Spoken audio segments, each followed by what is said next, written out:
explosion shook the quiet neighborhood like a thunderclap. Windows rattled, alarms blared, and within seconds everyone rushed outside. Smoke billowed from Karen's perfect white chimney, thick, black, and angry. She stood in her driveway, screaming, her hair half singed, shouting something about faulty firewood. But I knew exactly what had happened. You see, for weeks she'd been sneaking into my yard at night, stealing logs from my woodpile, the same pile she once fined me for lowering community standards.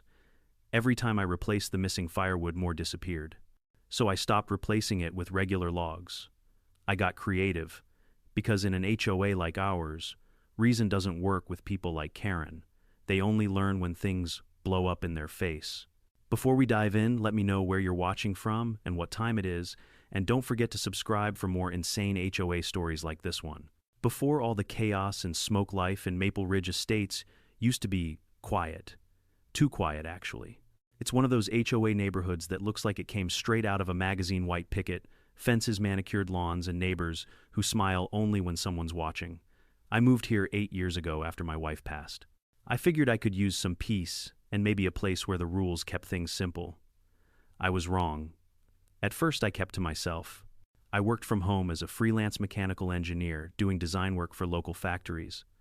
My backyard was my little workshop, a smoker, a tool shed, a few benches, and my favorite thing, a neatly stacked woodpile I cut every fall. I liked splitting logs. There's something honest about it, unlike HOA board meetings. Most of my neighbors were decent folks. The Millers next door always brought me pumpkin pie around Thanksgiving. Old Mr. Jenkins would wave every morning while watering his roses. It was peaceful until she moved in, Karen Whitmore. Blonde, mid-50 seconds, always dressed like she was heading to court, even when she was just walking her dog. Within a month, she'd become HOA president. Nobody even remembered voting for her, but somehow she had the clipboard, the whistle, and the power. Karen loved 3 things: power, attention, and pretending she was saving the neighborhood from decline. She'd walk around with her little camera, snapping pictures of people's mailboxes, measuring grass height with a ruler, and sending out warning letters like she was a one-woman police force. The first time she showed up at my door, she smiled like a politician and handed me a paper. "Mr. Thompson," she said, "your woodpile violates community aesthetic standards. It's visible from the street." I blinked. "Karen, it's behind my shed." She tilted her head. "Well, from certain angles, it disrupts the neighborhood symmetry." I almost laughed. "Symmetry, Karen. It's firewood, not modern art." She didn't laugh.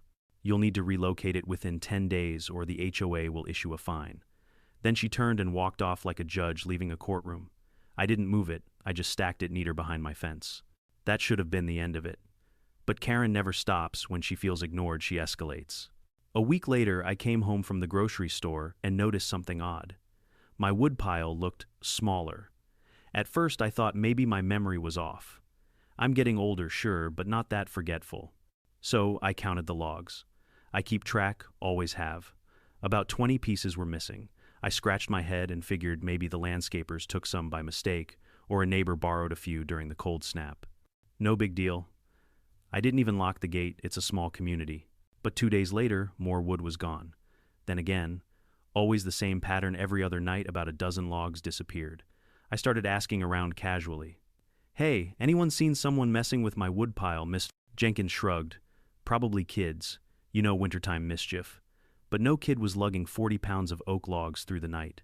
By the end of the week, I was losing patience. Not because of the firewood's value, but the nerve of someone trespassing on my property. I kept my yard spotless, followed every dumb HOA rule, paid my dues early, and someone was treating me like a free lumber supplier. So I set up a little test. I stacked the logs with small notches carved on the ends. A craftsman's trick. If any went missing, I'd know exactly which ones. Then, I placed a small motion sensor light near the shed. That night, around 1130 p.m., the light flicked on. I rushed to the back window, but saw only a shadow slipping through the gate, something shiny catching the moonlight. Too fast to identify. The next morning, sure enough, 4 marked logs were gone. And the grass near the gate was flattened by heels. High heels. Now, there aren't many women in Maple Ridge who go out in heels at midnight. In fact, there's only one I could think of, and she lived 2 doors down. Still, I wasn't ready to accuse anyone. Maybe she was out for a walk, maybe it was coincidence. But the next day I got another letter from the HOA. "Dear Mr. Thompson, your outdoor wood storage continues to violate Section 3 amperes of the HOA code regarding fire hazards and visual appeal. If not remedied, further disciplinary action will be considered. President Karen Whitmore. I nearly choked on my coffee. The audacity. She was fining me for the same wood she'd been stealing. I called her number on the letterhead. No answer. So I drove by her house later that afternoon. And there, through her large front window, I saw my firewood, the same notches I carved, sitting neatly by her fireplace. I stood there in disbelief. She was burning my wood while threatening me for unsightly storage. I could have gone over right then, slammed on her door, and demanded she stop. But I didn't. Because I've learned something about people like Karen: confrontation only feeds them. They thrive on drama and control. If you shout, they win. So instead I smiled to myself and said, "All right, Karen, you want my firewood, you can have it." That night I started thinking like an engineer again. I pulled out my old sketch pad, the one I hadn't used in years, and began drawing. I wasn't planning anything dangerous, just educational. I wanted Karen to feel the consequences of her actions, not just hear about them. I checked my workshop inventory, some hollow logs from a project, leftover black powder from my 4th of July fireworks experiments, and a lot of creative frustration. For the first time in weeks, I actually slept well, because I knew the next chapter in our little HOA drama was about to be explosive.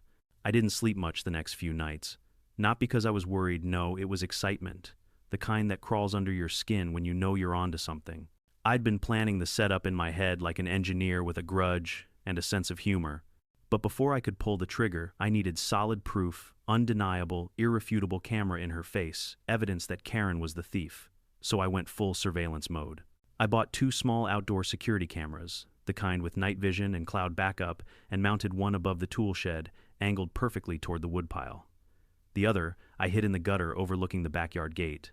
They blended in perfectly. You'd have to be Sherlock Holmes to spot them. Then I waited. The first 2 nights, nothing. Just raccoons and a stray cat walking across the frame. But on the 3rd night, at 12:14 a.m., the motion alert pinged on my phone. I opened the app, and there she was, Karen, wearing her beige coat scarf and those same ridiculous heeled boots that had left prints by my fence. She walked straight into my yard, flashlight in hand, like she owned the place. I watched her on the screen, calm as could be, stacking my logs into a neat pile beside her. Then she whispered something to herself. The mic barely caught it. "He won't miss it. It's for the community anyway." I almost laughed out loud. The community. Right. She loaded the logs into the back of her SUV, closed the hatch, brushed her hands together like a job well done, and strutted off into the night. The next morning I brewed a pot of coffee, sat down and watched the footage again, just for the satisfaction, frame by frame. It was perfect. She'd even looked right into the camera at one point, unknowingly giving me a clear, smug shot of her face. Now, a normal person would have gone straight to the HOA board or the cops. But I wasn't dealing with a normal person. I was dealing with Karen, queen of technicalities, master of twisting the truth. If I accused her outright, she'd deny everything, and probably hit me with a violation for unauthorized surveillance. So instead, I decided to let her hang herself with her own arrogance. That afternoon, there was a community HOA meeting in the clubhouse. I didn't usually go too much gossip, too many complaints about paint shades and fence heights. But this time I made sure to show up early and grab a front row seat. Karen walked in fashionably late, holding her coffee cup that said "Number Boss Lady." She wore her usual smug smile, the kind that could curdle milk. "All right, everyone," she started, tapping the table. "Let's address the ongoing issue of property, aesthetics, and fire hazards. Specifically, Mr. Thompson's yard." My jaw tightened. I said nothing, just folded my arms. Karen continued. "Despite repeated warnings, Mr. Thompson continues to store unsafe amounts of wood in plain view, posing both a fire and a pest risk. I've documented the violation myself." Someone in the back muttered, "You document everything." A few chuckles rippled across the room. She ignored them. "Effective immediately, the HOA will fine Mr. Thompson $250 for non-compliance and mandate removal of the offending materials within 72 hours. I raised my hand calmly. "Karen, may I speak?" She gave a patronizing smile. "Of course, Tom. Just remember, this is a community meeting, not a debate." I leaned forward. "Great, because I'm not here to debate. I'm here to clarify something. You said you documented my firewood, correct?" "Yes, I did. And that documentation, it's recent." She smirked. "I'd say within the last 48 hours. The room went quiet. I smiled. "Interesting. Because in those 48 hours, half my firewood was stolen." Karen blinked clearly, not expecting that. "Well, maybe you misplaced it." "I don't misplace 80 pounds of oak, Karen. She opened her mouth, but I kept going. Funny thing is, I installed cameras after the second theft. And guess who showed up on video? The color drained from her face. You can't, that's an invasion of privacy. I cut her off, my voice cool. The camera's on my property facing my woodpile. Perfectly legal. Would you like to see the footage? The crowd murmured. Someone gasped. The HOA treasurer leaned over, whispering something to the vice president.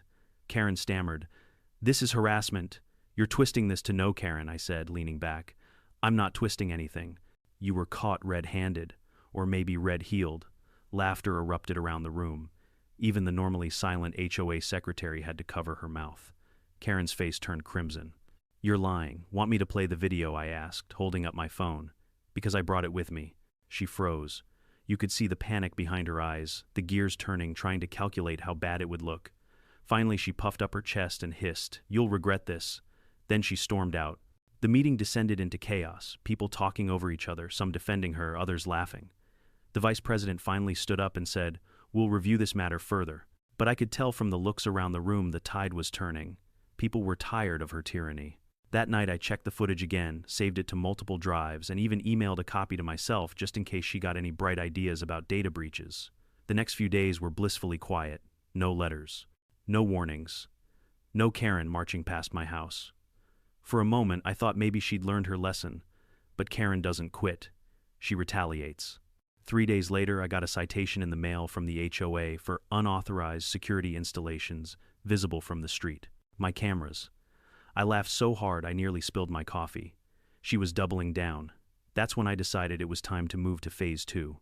The cameras had done their job, now it was my turn to teach her the real lesson. I opened my workshop door, flipped on the light, and looked at the remaining pile of logs. A wicked grin spread across my face. "All right, Karen," I whispered.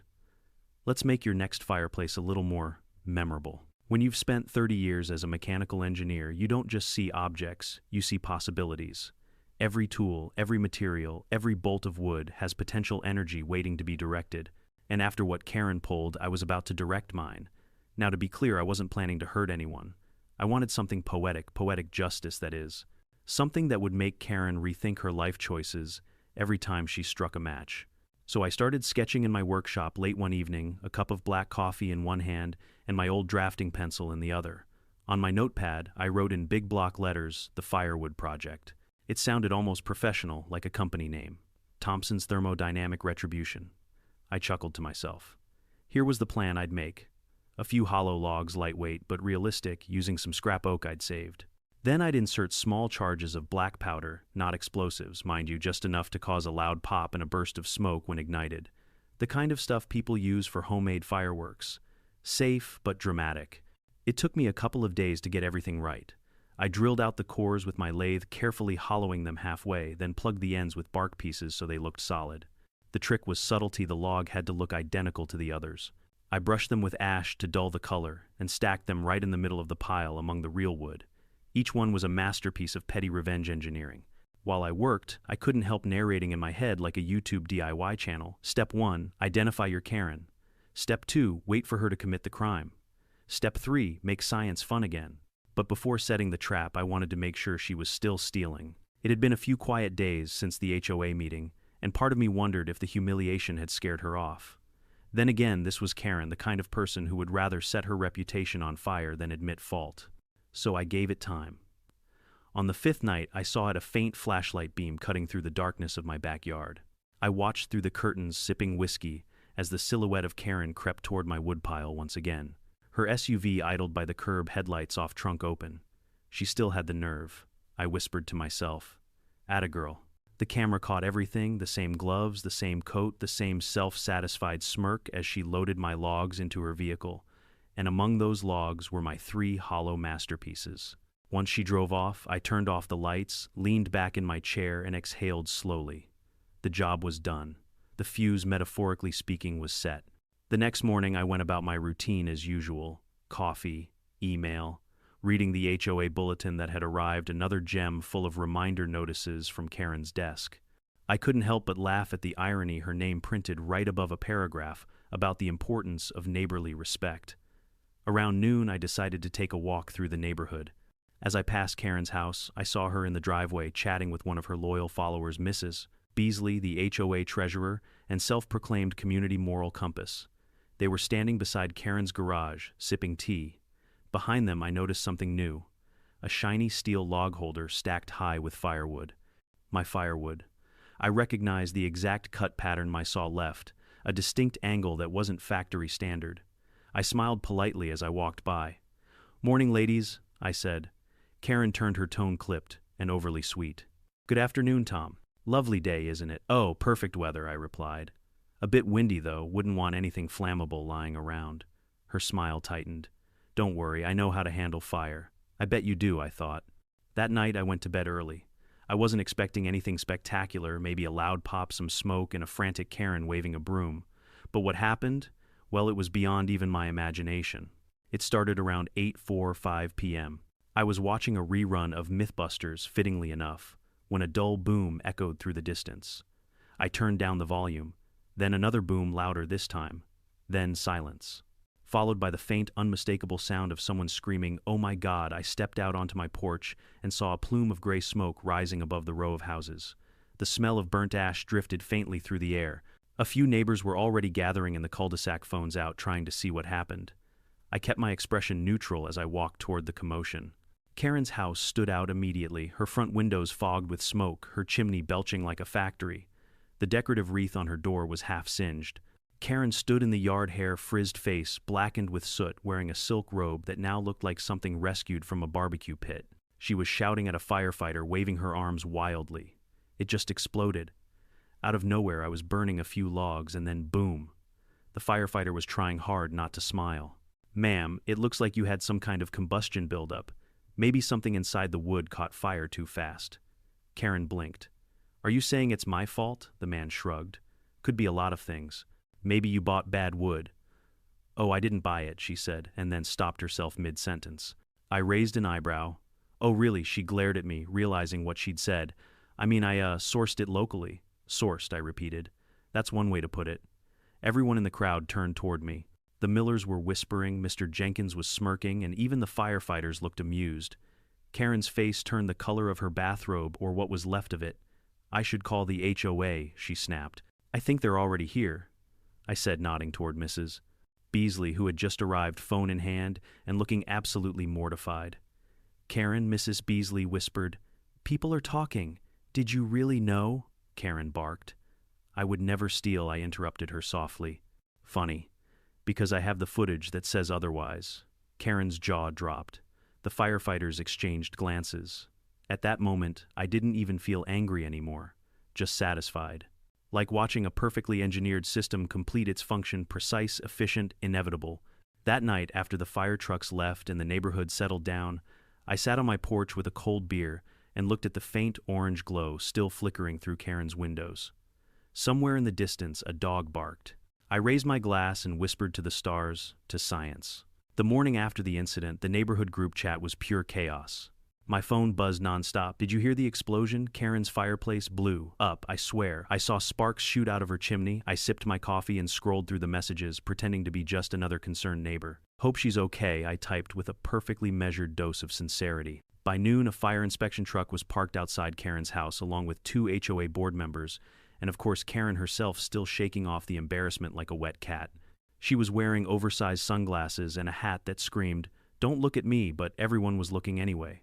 I couldn't resist. I strolled over with my mug, casual as ever. "Morning, Karen," I said cheerfully. "Rough night." Her head snapped toward me like a turret locking on target. "This isn't funny, Tom. My fireplace exploded. It could have killed me. Good thing it didn't," I replied evenly. "You should probably be careful about where you get your firewood." She flinched. "What's that supposed to mean?" "Oh, I don't know," I said with a half smile. "Sometimes you think you're getting free wood, but it comes with surprises." The HOA treasurer, Mrs. Beasley, looked between us nervously. "Are you two?" Implying something, Karen turned to her, voice rising. "He's accusing me of something ridiculous. He's obsessed with me." That one made me laugh out loud. "Obsessed, Karen, you've been sneaking into my yard like it's a Black Friday sale." The inspector cleared his throat, interrupting. "All right, folks, let's stay focused. Mrs. Whitmore, I've examined the remnants of the firewood in your fireplace. It seems a few logs contained, well, some sort of reactive powder. Probably black powder residue." Karen gasped theatrically. "Black powder." You mean explosives? The inspector frowned. Not in a dangerous amount. Looked more like fireworks material. Small combustion, nothing military grade. Karen's lips curled into a sneer as she turned toward me. See, he did this. He planted explosives in the firewood to kill me. The HOA members gasped. I stayed completely calm, took a slow sip from my mug and said, "That's a bold accusation, Karen. Especially since you've admitted on record just now that the wood came from me." Her mouth opened, then closed, then opened again, like a fish gasping for logic. I didn't. You can't prove anything." "Oh, but I can," I said, reaching into my pocket. "Remember the cameras, the ones you find me for. They're very handy. Want to see the footage?" The crowd around us started whispering. Even Mrs. Beasley leaned closer, curiosity glowing brighter than her pearls. Karen's voice wavered. "You're bluffing." "Am I?" I tapped my phone. The screen lit up, showing her on video dragging logs through the gate with that same smug grin. I zoomed in frame by frame until her face filled the screen. "There you are, middle of the night on my property. Quite the community service you're doing." The silence that followed was priceless. You could have heard a pine needle drop. Then somewhere behind us, a kid burst out laughing. "Mom, that's the lady who yelled at me for riding my bike too fast." That broke the spell. The crowd murmured, some shaking their heads, others smirking. Karen's face turned a shade of red I didn't think was biologically possible. She tried to recover voice, trembling with false authority. "This is harassment. You're all witnesses. He's violating my privacy. On my property, I cut in smoothly, with my cameras, and you trespassed. Want me to call the sheriff to clarify whose privacy was violated here?" She froze. For the first time, I saw genuine fear behind those oversized sunglasses. The inspector spoke again, clearly trying not to take sides. "Mrs. Whitmore, I'd advise against further comment. The footage speaks for itself." The HOA treasurer sighed. "Karen, this looks really bad." Karen's voice cracked. "You're all turning against me. After everything I've done for this neighborhood, I couldn't resist the jab." "Oh, we appreciate all your hard work, Karen. Especially cleaning up my firewood for me." That earned a laugh from half the crowd. Even the inspector smiled behind his clipboard. She spun toward me, jabbing a finger in the air. "You'll pay for this, Tom. I'll sue you for intentional harm, property sabotage, emotional distress." "Emotional distress," I said, feigning concern. "Was that before or after you trespassed, stole, and burned evidence of the crime?" The sheriff's car pulled up right on cue. Turns out one of the neighbors had called earlier thinking the explosion might have been foul play. The deputy stepped out, Officer Ramirez, a calm, no-nonsense guy I'd chatted with a few times about community safety. "What's going on here?" he asked. Karen rushed to him. "Officer, arrest him. He booby-trapped Firewood to hurt me." Ramirez held up a hand. "All right, slow down, one at a time." I handed him my phone with the video paused at the perfect frame Karen mid-theft under full moonlight. "Here's my footage, officer. That's her stealing the logs in question." I filed no complaint because I was giving her time to return them. Then, well, they exploded. He watched quietly for a few seconds. Then he looked at her. "Ma'am, is this you?" Karen swallowed. "That's not, you can't tell." He raised an eyebrow. "It's you, Mrs. Whitmore. Same clothes, same car license plate, clear as day. This is trespassing and theft." The color drained from her face again. You're not actually." Ramirez sighed. "Look, no one's pressing criminal charges yet, but I'm documenting this as a warning. Any further incidents, and it becomes official." She spun toward me, desperate. "You planned this. You set me up." I shrugged. "I set up cameras. You set yourself up." The neighbors chuckled. Karen's composure cracked completely. "You're all monsters. You think this is funny? I run this neighborhood." Mrs. Beasley whispered to another board member. "Not anymore, she doesn't." Karen heard it. That was the final straw. She stomped toward her SUV, got in, and slammed the door. The engine roared, and she peeled off down the street, tires screeching. The crowd slowly dispersed. Ramirez turned to me and said quietly, "You handled that better than most would have. Just don't build any more science experiments, all right?" I laughed. "No promises." That night, I sat by my fire pit, the same pit that started it all. I threw on a fresh log, a real one this time, and watched it crackle in the darkness. The smell of oak smoke filled the air. For the first time in months, the neighborhood was quiet, peaceful. No rule memos, no measuring tape patrols, no HOA letters slipped under my door. Just silence, broken only by the sound of the flames. I lifted my beer toward the glowing coals and said softly, "To poetic justice." Somewhere in the distance, I imagined Karen still scrubbing soot off her fireplace, muttering about negligence and disrespect, and I smiled. For a few blissful days, the neighborhood went eerily quiet. No HOA letters. No measuring tape patrols. No Karen marching down the street like a self-appointed sheriff. I should have enjoyed the peace, but deep down I knew it wouldn't last. Karen wasn't the kind of person to let humiliation die quietly. I was right. 3 mornings later, I found an envelope taped to my front door stamped with the HOA seal. Inside was a formal notice, subject pending disciplinary action. Mr. Thompson, you are hereby summoned to attend a special HOA hearing concerning your violation of community safety protocols, unauthorized security installations, and possible acts of endangerment. Failure to attend will result in fines and further legal review. Sincerely, President, HOA Board, signed Karen Whitmore. I laughed out loud. The woman gets caught stealing and still finds a way to schedule a meeting. She was bold, I'll give her that. But if she wanted a showdown, I was more than ready. That evening, I gathered my evidence, camera footage, the inspection report from the fire marshal, and even a few printed screenshots from the neighborhood group chat showing people confirming the explosion came from her fireplace. By the time I finished, I had a folder thicker than a college thesis. The HOA meeting was set for Thursday night at the community clubhouse, the same beige room where Karen had humiliated me weeks ago. Fitting place for a reversal of fortune. When I arrived, the parking lot was full. Word had spread fast. People love drama, especially HOA drama.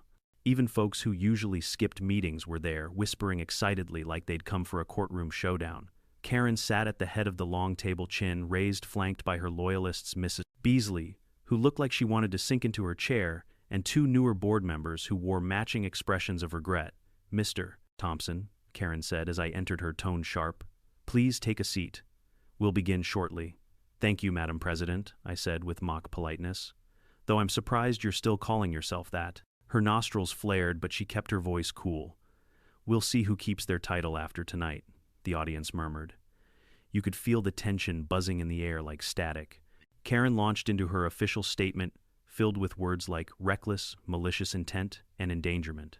She claimed my booby-trapped firewood caused a public safety hazard and that my cameras were an invasion of privacy. When she finished, she crossed her arms, satisfied. Mr. Thompson, she said smugly, you may now defend yourself if you can. I stood, buttoned my jacket, and smiled. Thank you, Karen. I appreciate the dramatic build-up. A few chuckles rippled through the audience. I placed my folder on the table, flipped it open, and began slowly, deliberately. First of all, let's review some facts. You claim I endangered the community. Yet, according to the fire inspector's report, I held up the document. The explosion occurred inside your fireplace using stolen materials from my property. Isn't that right? Karen's lips tightened. I tapped my phone, projecting a still frame from the video onto the TV in the room. Karen, under moonlight, loading my logs into her SUV. Gasps filled the room. Oh, I think you did, I continued. This video was recorded legally from my property. It clearly shows you trespassing, removing personal items, and... That's fake, she shouted, standing up. It's not, I said calmly. Officer Ramirez reviewed it himself, and you received an official warning. Or did you forget that part? Her voice faltered. He misunderstood. Misunderstood, I raised an eyebrow. Did he misunderstand your fireplace too? Because I've got witness statements from 3 neighbors who saw the smoke billowing out of your chimney like Mount Vesuvius. Laughter erupted. Even Mrs. Beasley tried and failed to suppress a grin. Karen slammed her hand on the table. This is all part of your vendetta. You hate me because I enforce the rules. Karen, I said, voice low and steady, nobody hates you because you enforce rules. They hate you because you make them up. That landed hard. A few people clapped. Someone even whistled. Her eyes darted around the room, searching for backup. You're all letting him get away with sabotage. He could have burned down my house. I spread my hands. Then maybe don't steal from people's yards. Basic physics, no fuel, no fire. Mrs. Beasley finally spoke, her voice trembling but firm. Karen, the boards reviewed the video. We can't ignore what it shows. Karen spun toward her. You're siding with him. After everything I've done for you, I made you Treasurer. Beasley sighed. You also fined me for having wind chimes. The room erupted in laughter again. Karen was unraveling fast. This entire neighborhood is ungrateful. You need me. Without me, this place will fall apart. A man in the back called out, We'll take our chances. Karen's voice cracked. "You can't do this. You can't vote me out." The vice president, a quiet retired attorney named Wilson, stood up slowly. "Actually," he said, adjusting his glasses according to HOA bylaws, "the board can call an emergency vote if a sitting president acts against community interest." "Shall we?" Karen's face froze. "You wouldn't dare." Wilson raised his hand. "All in favor of removing Mrs. Whitmore as HOA president?" One by one hands went up, first hesitantly, then confidently. Beasley's hand rose too. Even the new members followed. Then, almost every person in the audience lifted their hands. Wilson nodded. Motion carried. Karen looked around in disbelief, trembling. "You're firing me." "Not firing," Wilson said gently. "Relieving you of duty." For a moment she just stood there silent. Then, without warning, she grabbed her purse, muttered something about lawyers, and stormed out of the room, the same dramatic exit she'd made before, only this time no one followed her. When the door slammed behind her, the entire clubhouse erupted into applause. Someone shouted, "Long live common sense." Another yelled, "Karen free zone, finally." I just stood there smiling quietly. It was over. After the meeting, several neighbors came up to thank me. The Millers brought cookies the next morning. Even old Mr. Jenkins stopped by and said, "Well, son, that was one hell of a fireworks show in more ways than one." Within a week, the board announced new policies, fewer fines, more transparency, actual community votes. The neighborhood started to breathe again. People waved more, talked more, laughed more. Without Karen's shadow hanging over everyone, Maple Ridge felt like a neighborhood again, not a dictatorship. As for Karen, rumor had it she moved 2 towns over into another HOA. God help them. One night, as I sat by my fire pit again, the flames dancing softly in the dark, I thought about the irony of it all. Karen had always accused me of being a fire hazard, yet she was the one who nearly burned her reputation to ashes. I poked at the coals and chuckled. Guess karma burns hotter than oak. If you had told me a few months earlier that my prim, rule-obsessed neighbor, the self-proclaimed savior of Maple Ridge Estates, would one day be the most hated person in town, I'd have laughed. But after that fateful HOA meeting, Karen's empire of control collapsed faster than her fireplace. It started small. The morning after the vote, her usual HOA emails stopped arriving. No more reminder notices about recycling bins, no more community decor guidelines. It was eerie, like waking up in a town that had been freed from dictatorship overnight. For a brief, glorious moment, everyone just exhaled. But Karen didn't take her dethronement quietly. She began waging a one-woman propaganda campaign, handwritten flyers, printed newsletters, and passive-aggressive posts in the neighborhood Facebook group. Her message, that she had been betrayed by a mob of ungrateful homeowners, led by a dangerous man with explosives. She even used a new name for herself online, Karen for Community Safety. I couldn't help but admire her persistence. If shamelessness were a currency, she'd be a billionaire. One of her first moves was filing a formal complaint with the county office accusing the HOA board of corruption, gender discrimination, and conspiracy. The county clerk probably still has her name highlighted in neon on their complaint list. Meanwhile, the neighborhood carried on as if nothing happened. The new board president, Wilson, turned out to be a calm, reasonable guy who actually listened to people. Under his leadership, rules were relaxed, and for the first time the HOA hosted a summer barbecue, something Karen had previously banned for smoke visibility concerns. I was the honorary grill master. The irony wasn't lost on anyone. Halfway through flipping burgers, Mrs. Beasley came over with a lemonade and whispered, "You know, I used to be scared of her. I think everyone was." "Fear's her fuel," I said. "Take it away, and she runs out of gas." Beasley chuckled. "Well, now she's running out of friends, too. Heard she tried to start her own HOA Facebook page. Only 2 people joined, and one of them was her cousin from Arizona." I grinned. Guess the community finally voted with their unfollow buttons. But Karen wasn't done. About a week later, she staged her comeback. Around 9 a.m., while I was trimming hedges, I noticed a moving truck parked outside her house. I thought she might be leaving, but then she emerged, arms full of cardboard signs. Each one had a message in bold red marker: fraudulent HOA vote, unsafe neighborhood under new management, Thompson's Firewood, caused chemical injury. She hammered them into her own front yard like a protester staging a revolution of one. I set down my hedge trimmer, leaned on the fence, and called out Morning Karen. "You opening an art gallery?" She didn't even look at me. "You think this is funny, don't you? You humiliated me in front of everyone. But people will know the truth." "Funny," I said. "The truth's been pretty loud lately. You might have missed it under the sound of explosions." Her jaw clenched. "You'll regret this." "Already did," I said. every time I tried being polite. She stormed back into her house, slamming the door hard enough to rattle the windows. By the next day, her signs were gone courtesy of the HOA's new rule against obstruction of community view. The irony of her own old policies being used against her was delicious. Still, word spread that she was planning to sue me personally. I half expected a knock from the sheriff, but instead I got something better, a knock from Wilson, the new HOA president. "Tom," he said smiling, "I think you'll appreciate this." He handed me a thick envelope, a copy of the cease and desist order the HOA had issued against her. Apparently Karen had been harassing board members, showing up uninvited at meetings, and spamming residents with angry letters. "She's officially banned from HOA premises for 6 months, Wilson said. I raised my eyebrows. That might be the most peaceful half-year of my life. We both laughed. But fate has a sense of humor.